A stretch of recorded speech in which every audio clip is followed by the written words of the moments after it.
I came home from the hospital thinking I'd survived the worst. A stroke. Weeks of recovery. Learning how to walk again. What I didn't know is that while I was learning to speak again, the woman I trusted most was quietly selling the life we'd built together. The locks were changed. The house was gone. The bank account empty. And in my place, a man I'd never met, drinking from my mug, walking my dog, wearing my clothes. But what Anna didn't know is that I had prepared for the day everything fell apart. And when the truth came out, it wasn't just about betrayal. It was about justice. My name is David Morales. This is the story of how I lost everything and then decided to get it all back without a single raised voice. I got the call the same day I was discharged from the hospital. My muscles were still weak, my mind foggy after weeks of rehab. From a stroke. The nurse had barely said, "Congratulations, you're free to go," when my phone vibrated. It was from the bank. "A significant transfer has been made from your joint account." Transfer? Joint account? 2 hours later, back in my neighborhood, I found something worse. The lock had been changed. The curtains were different. Anna's car, my wife of 15 years, was gone. But the mailbox still held a letter with my name on it sent days earlier. A letter from a real estate agency. My world collapsed in slow motion. The house was no longer mine. The account was empty. And my wife had disappeared. No one yelled at me. No one pointed a gun. But they had taken everything. Silently. While I couldn't speak, couldn't walk, couldn't defend myself. And this is the story of how I survived a stroke, only to discover the one who promised to care for me had already sold my life. But what Anna didn't know was that I had taken precautions, because sometimes silence isn't surrender. It's strategy. And if you're going to betray someone while they're defenseless, you better be sure they can't stand up again. Today, I'm on my feet. And I have something to say. My name is David Morales. I'm 48 years old. And before everything unraveled, before the betrayal and the documents and the locks changed without warning, I was just a man living a predictable life. I woke up at 6:30 every morning. 2 eggs, 1 black coffee, same mug, pressed shirt, clean boots, badge clipped to the same spot on my belt. I worked maintenance for a mid-sized engineering firm on the outskirts of Monterey. Same job for over 20 years. I wasn't brilliant. I wasn't rich. But I was consistent, reliable. People knew they could count on me. In 2007, I met Anna at a reading workshop hosted by her school. She was a preschool teacher, warm, gentle, the kind of person who smiled even when she wasn't speaking. We didn't fall in love with fireworks or grand declarations. It was quiet, steady. Within a year, we were married. Anna liked calm. I gave her calm. She said she admired my discipline, my order. I admired her ability to soften any room she walked into. We were different, but in the way puzzle pieces are, made to fit, not to match. For 15 years, we built a life. It wasn't glamorous, but it was ours. I worked long shifts, 10, sometimes 12 hours a day, and handed over my entire paycheck without hesitation. She handled the finances. Not because I couldn't, but because I trusted her. Everything was in her name, utilities, insurance, even the credit cards. She said it was simpler that way. I believed her. We bought a modest house in a quiet neighborhood. 3 bedrooms, a peach tree out back that I trimmed every spring.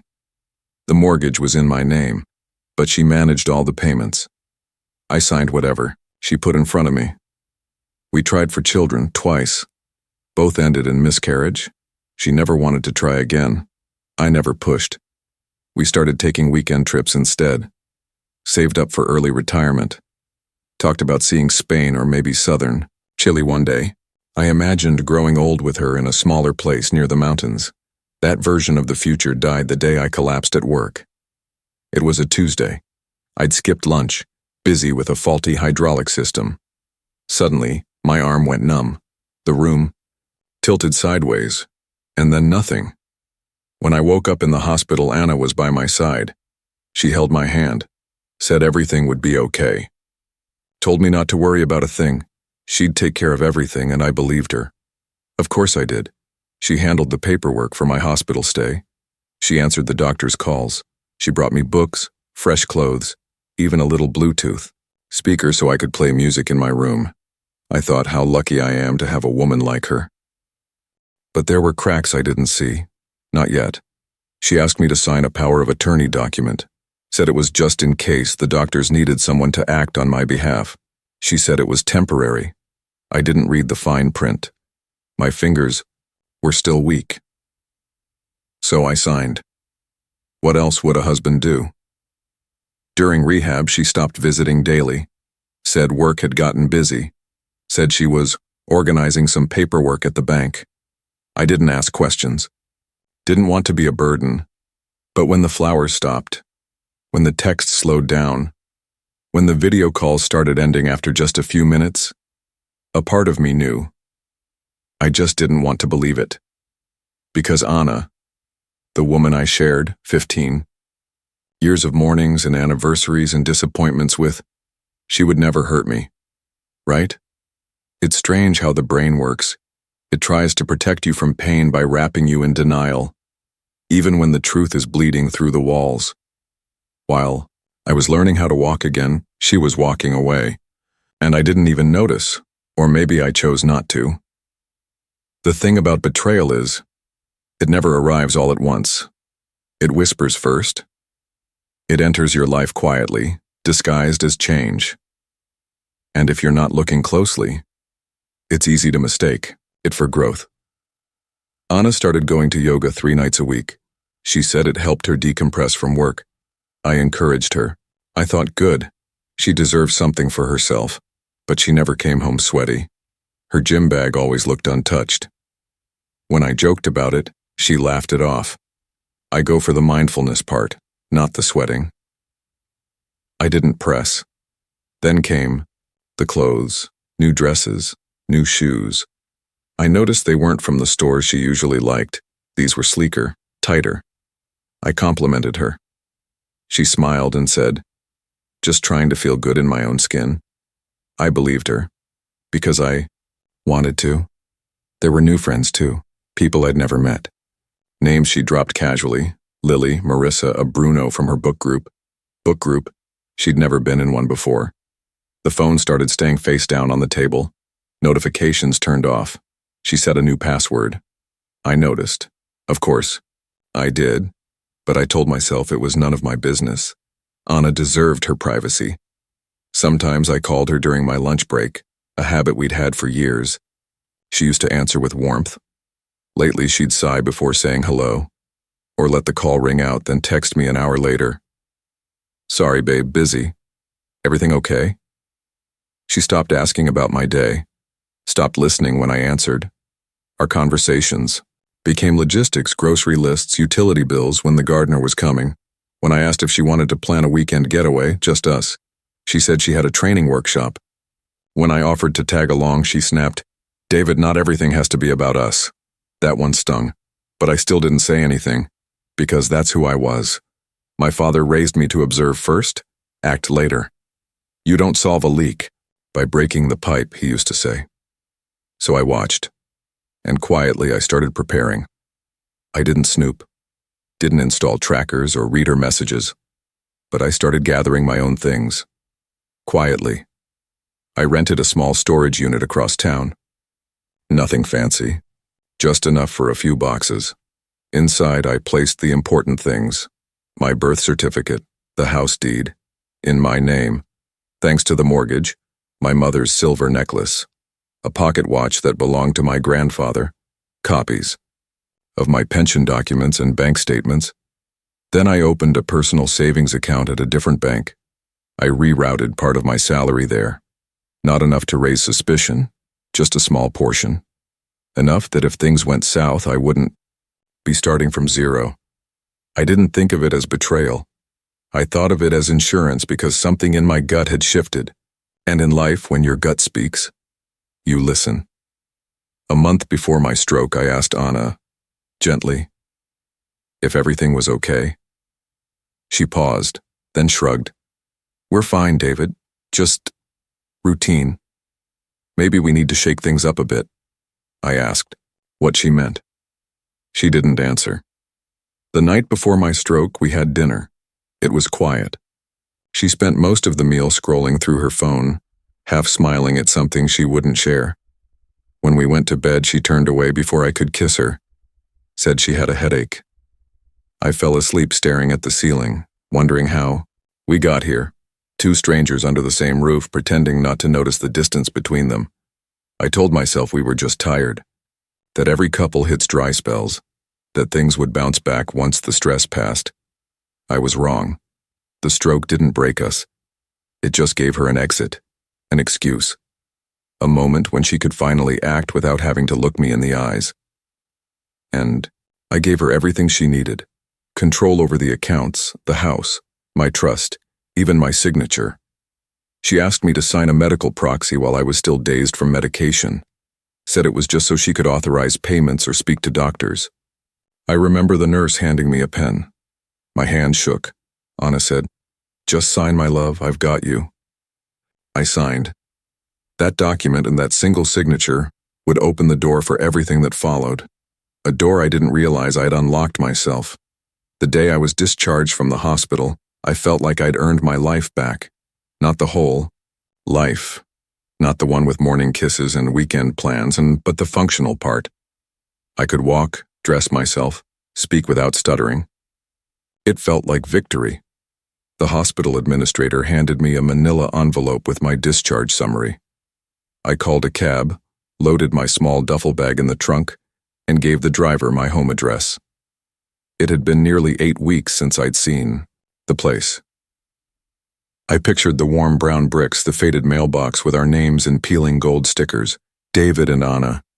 I imagined Anna waiting at the window, arms crossed but smiling, pretending not to be emotional. I even rehearsed what I'd say. "Thanks for everything, I'm home now." But Anna wasn't there, and it wasn't our home anymore. When the cab pulled into the driveway, I froze. The house looked the same at first glance. Same shutters, same front garden. But the energy was different. The curtains were closed. The welcome mat was gone. There was a car in the driveway I didn't recognize, a silver Jeep with Oregon plates. I got out slowly, used my cane to steady myself, tried the front door, locked. I knocked, waited. Nothing. I walked around to the side gate, but it was padlocked from the inside. Even the back window where Anna used to keep an orchid was bare. Confused, I reached into my wallet and pulled out the spare house key I always carried, slid it into the lock. It didn't fit. She had changed the locks. No call, no warning, no explanation. I stepped back, leaned against the porch rail, trying to breathe through the rising tightness in my chest. A neighbor, Mrs. Alvarez, came out to water her plants. She squinted at me, then blinked in surprise. "David, my God, are you okay?" "I just got back from the hospital," I said. "Is Anna home?" She hesitated. I thought you two had moved. Some man was showing the house a few weeks ago. There were people coming and going. I assumed you sold it." The words didn't compute. Sold it? Mrs. Alvarez wiped her hands on her apron and walked over. "They took the for sale sign down last week. I think it sold fast." I barely heard the rest. My ears were ringing. My mouth went dry. I thanked her, I think, and stumbled back to the cab. "Where to now?" the driver asked. I gave him an address I hadn't used in years. A storage facility across town. I needed to see if the things I'd hidden, the backups, the insurance, were still mine. They were. The unit was untouched. Inside were the documents I'd placed so carefully. My ID copies, pension details, property deed, silver heirlooms. I opened the file with the house documents. Title was in my name. Mortgage had been paid off 3 years ago. There had been no refinancing, no second loan.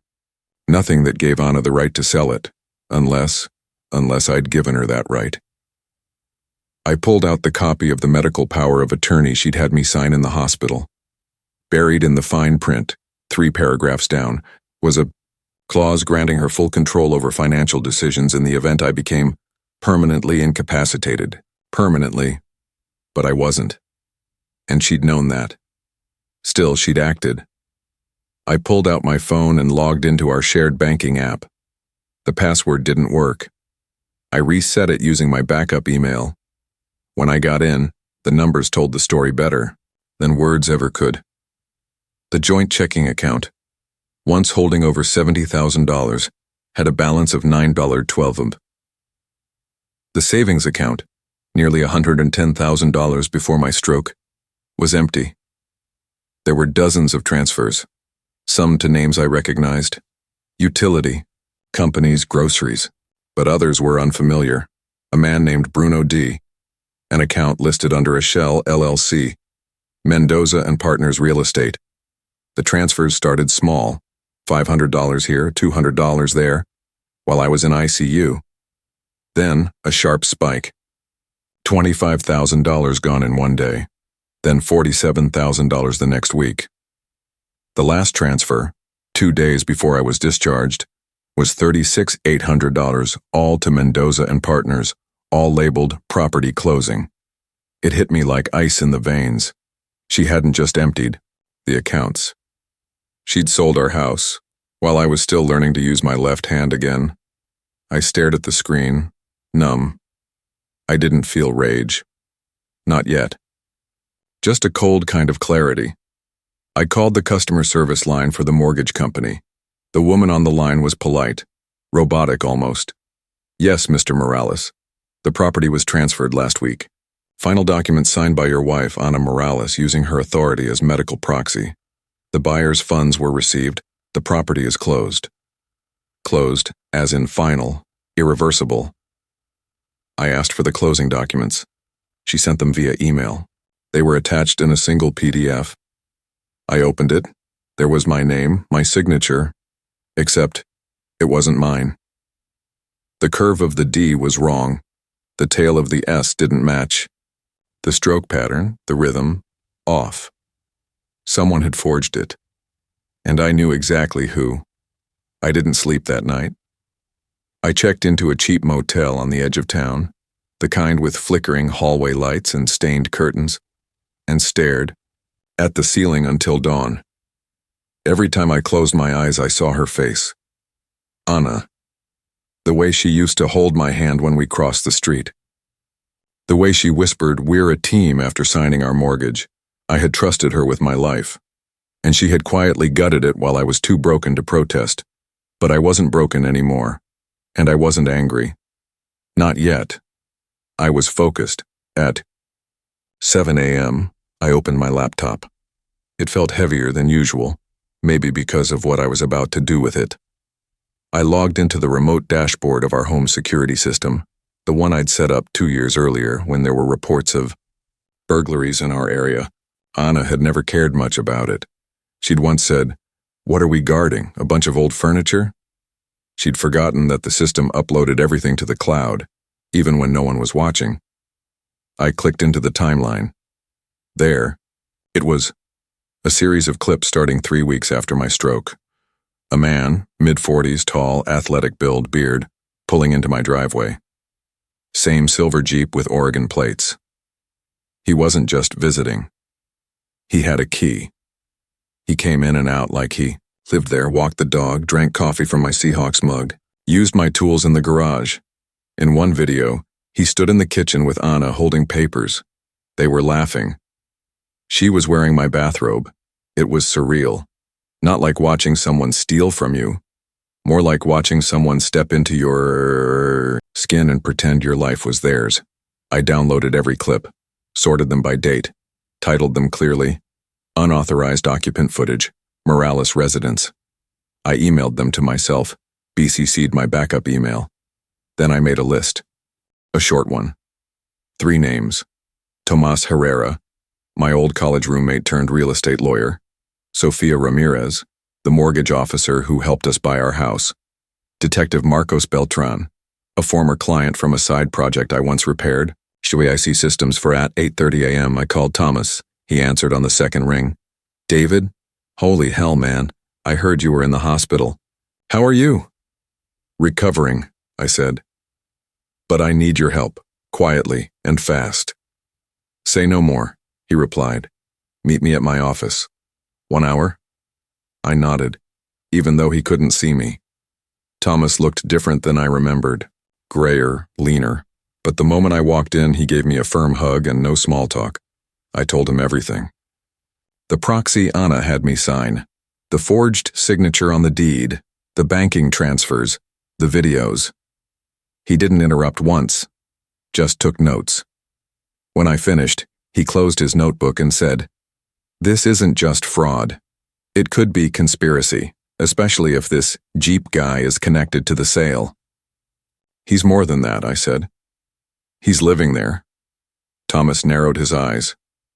Then we go slow and legal. First, I pull every record connected to the home sale. Then we freeze whatever we can. He paused. Do you want revenge? Or do you want justice? Justice, I said. Then you're going to need patience, he replied. That afternoon, Thomas called me. Anna submitted a property transfer using the medical proxy, listed you as permanently incapacitated. But the real twist is the buyer isn't some stranger. He paused. It's a company, Mendoza and Partners, Shell Corporation. You know who their representative is? I already knew. Bruno. Thomas exhaled. He's a licensed broker, but he's been reported twice for coercive property practices. Both cases dropped due to lack of evidence, but guess what? One of those properties was sold to him through another woman using medical proxy on her husband. My stomach tightened. He's done this before? Looks like it. The next day, Thomas filed an injunction to halt any further sale of the house pending fraud investigation. We sent copies of the security footage to a notary for certification. He began working on a civil case and notified the county about the suspected forged signature, but we needed more. So I called Sofia Ramirez, our mortgage officer. She agreed to meet at a coffee shop near her office. She was kind, mid-30s, sharp, curious. When I explained what had happened, she frowned. David, your name is on the mortgage. Anna's not even on the loan. That property legally cannot be transferred without your explicit signature. I showed her the scanned copy of the forged one. She stared at it for a long moment. That's not how you sign your name. No. I'll get you the original loan file and an official comparison. She paused again. You're not the first person I've seen go through this. You might be the first man. By Friday, Thomas had prepared a full legal report. We delivered it to the district attorney's office. We also sent a package to Detective Beltran, who now worked in financial crimes. He called me that evening. I reviewed your case. This has teeth, David, especially if we link Bruno to similar patterns. If your wife is part of it knowingly, she could face charges too. She used me when I couldn't speak, I said. She forged my name, emptied my accounts, has sold my house. There was a long pause. Then let's get your life back, he said. At 6 a.m. on Saturday, I returned to my old neighborhood. I parked 2 streets away and walked, hoodie up, keeping to the shadows. I didn't go to confront Anna. I went to watch a for sale sign was leaning inside the trash bin. Bruno's Jeep was gone, but Anna's car was in the driveway. I stood behind a hedge and pulled out my phone, logged into the camera feed, which surprisingly was still active. Inside, the house. Anna sat at the kitchen table typing on her laptop. A suitcase sat by the door. She looked tense, distracted. I pressed record on my screen. Then I whispered to myself, You're not done yet. 3 days after I recorded Anna sitting at the kitchen table, Thomas called me. I found something. He sounded serious. Not his usual calm lawyer voice, and this was clipped, urgent. Bruno Davila isn't just some opportunistic real estate guy, he said. He's got a pattern, a real one. Tomas had spent the weekend combing public property records and court databases. It turns out Mendoza and Partners, the shell company that bought my house, had acquired 5 homes in the last 2 years, all under unusual or expedited conditions. 3 of those sales involved medical proxies. All were wives. All husbands had suffered some form of temporary disability, stroke, surgery, coma. Each one signed a medical transfer authorization. Except the signatures didn't match their prior legal records. It was a scheme. A silent, calculated system built around timing and vulnerability. Find a sick man, use emotional leverage, secure financial control, sell the property fast, move the money. They've been doing this in at least 2 states, Thomas said. And Anna? She's linked directly through financial transfers. We have her name on bank activity tied to Mendoza and Partners, plus the forged signature you showed me. I didn't want to believe it. Part of me still hoped Anna had just made a terrible mistake, got scared, panicked. But the data was clear. She hadn't just betrayed me. She'd helped engineer the betrayal. That evening, I received an anonymous message from a newly created email account.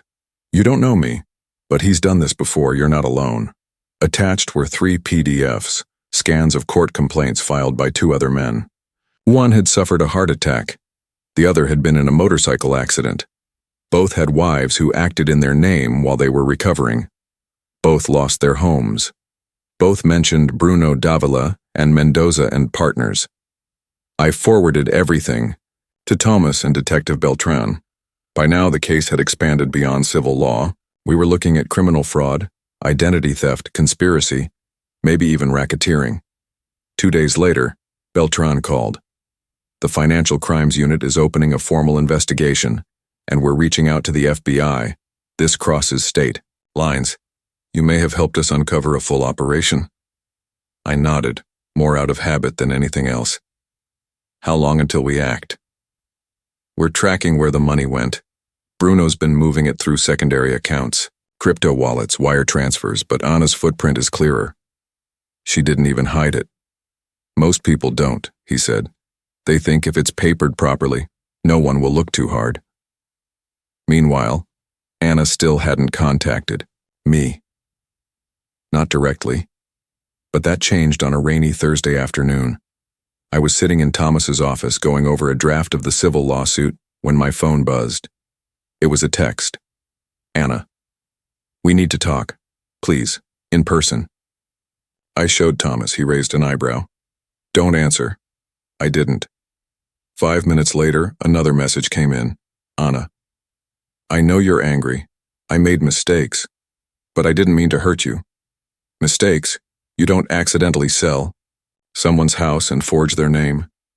Then came the third message, the one that changed everything. Anna, did you tell the bank about Daniel? Daniel? I frowned. There had never been a Daniel in our lives. Not that I knew of. I scrolled back through the bank records. Nothing obvious. But then I remembered the wire transfers I'd seen labeled under a different name, D. Spencer Holdings. I'd assumed it was a company, but what if... I called Beltran immediately. I think we have another player. Within 48 hours, everything unraveled, just not for me. Daniel Spencer was a real estate agent based in Oregon. He specialized in quick sale cash offer deals. He also had a history of working closely with Bruno Davila, both publicly and quietly. Together, they'd closed nearly 20 transactions in 3 years. At least 6 were from individuals marked as incapacitated. The pieces fell into place fast. Daniel wasn't just helping with paperwork. He was arranging buyers in advance, buyers willing to accept below-market properties for a cut of the profits. And Anna? She'd received a $25,000 consulting fee, deposited into her personal account the same day the house sale closed, the house I'd built. The one with the garden I watered every Sunday, sold behind my back, and she'd been paid to do it. By now, the FBI had opened a formal financial fraud investigation. Agent Keller from the Spokane field office called me directly. Your case is likely the one that breaks this open, she said. You've provided video, emails, account history, and key players. We're moving to arrest 2 primary suspects and freeze associated funds. Can you get the house back? Possibly, but it depends on the buyer's involvement. If it was purchased in good faith, it's more complicated. What happens to Anna? That depends on what she knew and whether she cooperates. The next morning, they acted. Federal agents raided Bruno's office and Daniel Spencer's, real estate branch. Laptops, files, cell phones, all seized. Bank accounts frozen, and both men arrested. Anna wasn't taken into custody. Not yet, but she was named as a material participant and formally subpoenaed. She texted me that afternoon. Anna. They came to the house. I didn't know they'd actually arrest people. David, what are you doing? I read the message and said nothing. Then another came in, Anna. You don't understand, I was just trying to protect our future. You would have never let me sell. She was right, I wouldn't have, because it wasn't hers to sell. I typed a single message. Me. Who is Daniel Spencer? 3 dots appeared. Typing. Stopped. Typing again. Then finally, Anna. It's not. What do you think? I didn't respond, because it was exactly what I thought. And finally, I could prove it. Justice doesn't arrive with fireworks. Sometimes it slips in quietly, through a signed affidavit, a sealed indictment, or the click of a handcuff at dawn. It was Tuesday morning when I got the call. Agent Keller's voice was crisp but calm. They have both been processed. Bruno, Davila is in federal custody, held without bail. Daniel Spencer, too. The charges include conspiracy to commit fraud, financial exploitation, and identity theft across state lines. I took a slow breath. It didn't feel like triumph. It felt like gravity. Heavy, final. Anna hadn't been arrested. Not yet. But that didn't mean she was free. Later that day, Thomas and I met with Keller and her team at the federal field office. The conference room was filled with printouts, evidence boards, timelines. And at the center of it, my house, my name, my forged signature, photos of the garden, the kitchen, my bedroom, all marked as part of an unauthorized transfer of property. Keller explained everything. Anna signed documents using your name under the proxy, 2 days before we received confirmation from your doctor that you were medically stable. She claimed you were still incapacitated. I stared at the page. There it was, in black and white. She also received direct payment from Mendoza and partners after the sale. That removes any possibility of naivete. She wasn't tricked. She was part of it. I looked at Thomas. His jaw tightened, but he said nothing. What happens now? I asked. Keller straightened. We'll offer her a deal. Restitution, confession, forfeiture of property claims. If she refuses, she'll be charged. And the house? We're placing a hold on the title. The buyer is cooperating. If it was bought below market and under false pretenses, we can pursue reversal or compensation. I nodded. It was enough for now. 2 days later, Anna requested a meeting through her attorney. She wanted to talk. Thomas advised against it. You owe her nothing, David, not a word. I know, I said, but I need to hear it. We agreed to meet at a neutral location, a law office conference room with security cameras and 2 lawyers present. Anna walked in looking thinner, tired, her hair pulled back too tightly. She didn't meet my eyes at first. I didn't speak. I let her go first. I didn't know it would go this far, she said, voice barely above a whisper. Bruno said everything was legal, that it was just a shortcut, a way to get out of the mortgage and start fresh. You forgot I was still alive, I said quietly. She looked down. I was scared, she said. We had bills. I thought you'd be out of work forever. You thought I wouldn't recover, so you made sure I had nothing to come back to. Silence. She reached into her purse and pulled out a small envelope. I'll sign whatever. The confession, the release of claims. I don't want this to get worse. Thomas leaned forward and took the envelope. Inside, a notarized confession, full admission of her role in the property transfer and financial collusion. Her lawyer added, she agrees to full restitution. No share of the pension, no claims to future assets, no contest on divorce. And criminal charges. I asked. That's not up to us, Thomas replied. That's the U.S. Attorney's office. Anna finally looked at me. I didn't mean to lose everything. I nodded. You didn't lose everything, I said. You gave it away. The civil settlement was approved within 3 weeks. Anna relinquished all rights to the property, the pension, the joint accounts. She moved back to her sister's place in Oregon, far away from the house she tried to erase me from. Bruno and Spencer both took plea deals, facing 5 to 10 years depending on cooperation. They gave up records, client lists, bank transfers, names. The FBI built a larger case, one that included 4 more victims, all with similar patterns. I wasn't just a man who got betrayed. I was the one who stopped it, and somehow that mattered more than getting the house back. On the day the divorce was finalized, Thomas handed me the last file. Everything tied up: deeds, account closures, court transcripts. Clean break, he said. And David, what you did. Most people would have just folded. You rebuilt your life while it was burning. I didn't say anything, just packed the file in my bag, stood up and walked outside.